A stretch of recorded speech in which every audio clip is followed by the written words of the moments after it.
آج یہ چیز ہمارے اندر نہیں ہے، اسی وجہ سے ہماری باتوں کا اثر لوگوں پر کم ہو پاتا ہے۔ اللہ تعالیٰ پہلے ہمیں ہی اس بات کی توفیق عطا فرمائے کہ میں باعمل ہو جاؤں۔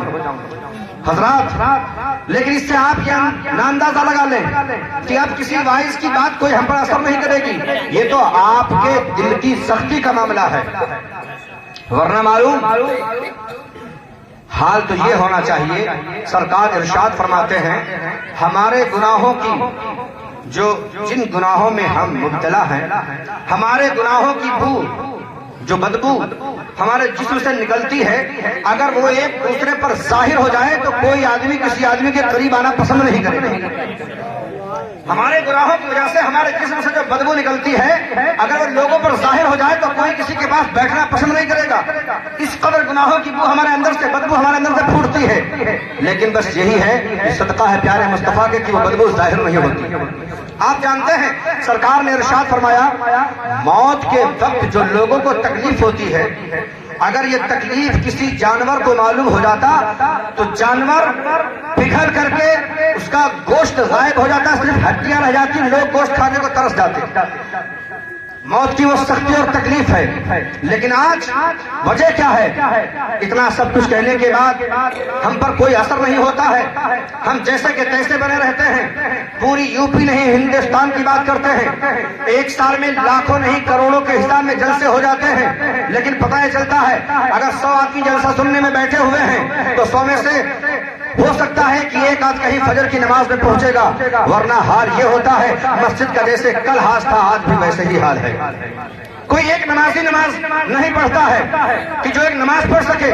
آپ جلسوں سے کیا لے جاتے ہیں؟ آپ جلسوں سے کیا سیکھتے ہیں؟ صرف مزہ لینے کے لیے آتے ہیں؟ نہیں لوگوں، اگر اپنے دل کے اندر یہ تہیہ کر لیں کہ ہم علم دین کو سیکھنے کے لیے، دین سیکھنے کے لیے، شریعت سیکھنے کے لیے میلاد میں جا رہے ہیں، محفل میں جا رہے ہیں تو کچھ نہ کچھ مل جائے گا، لیکن حضرات معاملہ صرف اس کے برعکس نظر آتا ہے۔ آج سب ہم تباہی کے راستے پر پہنچ چکے ہیں، کچھ آج ہمارے اندر نہیں رہا، لیکن جن کے پاس تھا نہیں وہ کیسے اپنی زندگی گزارتے تھے۔ ایک آخری بات میں عرض کر دوں، توجہ ہے میرے بھائیوں، آپ سن رہے ہیں یا میری بات کو کھا رہے ہیں؟ کچھ بول نہیں رہے یار، اور کچھ تو بول دیں نہ۔ سبحان اللہ کہہ پائے تو ہائے اللہ ہی کہہ دیں، ہائے اللہ یہ کون آ گیا، کیا بیان کر رہا ہے؟ کچھ تو بول دیں تاکہ ہم سمجھیں کہ آپ سن رہے ہیں۔ آج ہمارا ہو بہو حال معلوم کیسا ہے؟ علامہ جلال الدین رومی علیہ الرحمہ اپنی مشہور زمانہ کتاب مثنوی شریف میں لکھتے ہیں ایک شخص ایک راستے سے گزر رہا تھا، اتفاق سے اس کو ایک بہت قیمتی انمول ہیرا مل گیا۔ اس نے اس ہیرے کو اٹھایا اور ہیرے والے کے پاس بیچنے کے لیے گیا، کہا بھائی صاحب یہ میرا مال ذرا دیکھ لیں کتنے میں خریدیں گے؟ اس ہیرے والے نے جب اس ہیرے کو دیکھا تو کہا جناب یہ آپ کا ہیرا اتنا قیمتی ہے، اتنا قیمتی ہے، میں اپنی دکان کی سارے ہیرے جواہرات سونا چاندی اشرفیاں جو ہماری دکان میں ہیں یہ سب دے دیں، تب بھی اس ہیرے کی قیمت ادا نہیں ہوگی، اتنا قیمتی یہ ہیرا ہے۔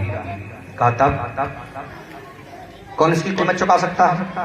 کہا اس کی قیمت بادشاہ وقت ہی چکا سکتا، دوسرا کوئی نہیں۔ اس نوجوان نے سوچا چلو بادشاہ کے پاس جا کر کے اس ہیرے کو بیچ لیتے ہیں۔ وہ نوجوان بادشاہ کے پاس پہنچا، وزیروں وزیروں سے عرضیاں لگوا کر بادشاہ کے پاس پہنچا۔ بادشاہ نے پوچھا کیسے؟ کہا حضور میرے پاس ایک ہیرا مجھے ملا ہے، میں اس کو فروخت کرنا چاہتا ہوں، بیچنا چاہتا ہوں، میں چاہتا ہوں کہ آپ خرید لیں۔ بادشاہ نے کہا دکھاؤ۔ اس نے اس تھیلے سے ہیرا کو نکالا۔ بادشاہ کے پاس لوگ ہوا کرتے تھے، بڑے بڑے حکیم ہوتے تھے، اطباء ہوتے تھے، جانچ پڑتال کرنے والے لوگ ہوتے تھے، تو جو ہیرے کی پہچان رکھتا تھا اس شخص کو بادشاہ نے بلایا، کہا دیکھو یہ ہیرا کیسا ہے۔ اس آدمی نے دیکھا ہیرا نیچے اوپر دائیں بائیں پلٹ کر کہا بادشاہ یہ ہیرا اتنی قیمت کا ہے، اتنی قیمت کا ہے، اگر آپ اپنی پوری سلطنت اس کے حوالے کر دیں اور خود اس کے غلام بن جائیں تب بھی اس ہیرے کی قیمت آپ ادا نہیں کر سکتے، اتنا قیمتی یہ ہیرا ہے۔ بادشاہ نے کہا جب اتنا قیمتی ہیرا ہے اسے خریدے گا کون؟ لیکن سمجھ لو کہ اب اس ہیرے پر میرا دل آ چکا ہے، یہ ہیرا چاہیے۔ اپنے وزیر کو بلایا. بادشاہ لوگ جو وزیر رکھا کرتے تھے وہ اتنے ذہانت والے ہوتے تھے کہ 100 آدمیوں کا دماغ ایک آدمی کے پاس ہوتا. اپنے وزیر کو بلایا اور کہا یہ بتاؤ یہ اتنا قیمتی ہیرا اس کی قیمت ہم نہیں دے سکتے ہیں اور یہ ہمیں ہیرا چاہیے کہ کیسے ملے گا. تو وزیر نے کہا حضرت بادشاہ سلامت بس 10 منٹ کا موقع دیں ہیرا بھی آپ کے پاس. کہا بس کہا. اس نوجوان کو وہ بادشاہ کا وزیر ایک خلوت میں تنہائی میں کوٹری میں لے کے گیا اور کہا دیکھ بھائی یہ تیرا جو ہیرا ہے اس کی قیمت جب بادشاہ نہیں چکا سکتا پھر کون چکائے گا؟ کوئی نہیں دے سکتا ہے. جب کوئی دے نہیں سکے گا تو ہیرا تیرے لیے بیکار ہے. تو ایک کام کر, آج تو دن گزر گیا ہے, کل فجر کی اذان سے اور شام مغرب کی اذان تک یعنی فجر کے بعد سے مغرب کی شروع تک کل تیرے لیے محل کے سارے دروازے کھول دیے جائیں گے.